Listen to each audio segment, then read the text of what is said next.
মেয়েদের বড় ত্যাগ দিতে হয়। যে ঘরে জন্ম হয়েছে সেই ঘর ছেড়ে চলে যেতে হয়। যেই উঠানে খেলে বড় হয়েছে সেই উঠানটাকে চিরতরে শেষ করে দিতে হয়। একটু ভালো করে দেখলে দেখা যায় মেয়েদের কিন্তু আসলে কোনো ঘরই হয় না।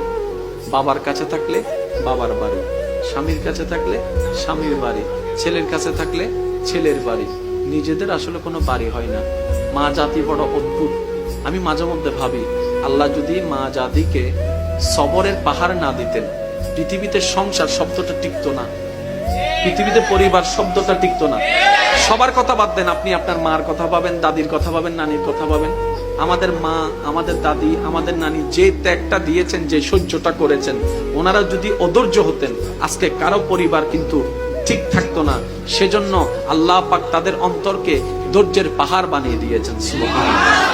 এগুলা ওনাদেরকে বেতন দিয়ে কিংবা ওনাদেরকে বিনিময় দিয়ে এটার নিয়ামত পাওয়া যাবে না, এটা শুকরিয়া আদায় করা যাবে না। সেজন্য আমি অনুরোধ করব, সন্তানরা মা বাবার প্রতি আন্তরিকতা শ্রদ্ধা রাখুন, স্বামীরা স্ত্রীর প্রতি মায়া ভালোবাসা রাখবেন, মুরব্বীদের প্রতি শ্রদ্ধা রাখবেন। কারণ ওই মহিলাদের ত্যাগ, ওই মা বোনদের, দাদি নানিদের ত্যাগ আমরা কখনো টাকা দিয়ে বিনিময় দিয়ে কখনো প্রতিদান দেওয়া যাবে। আমরা দিতে পারি একটা ভাবে, প্রতিদান নয়, সেটা হচ্ছে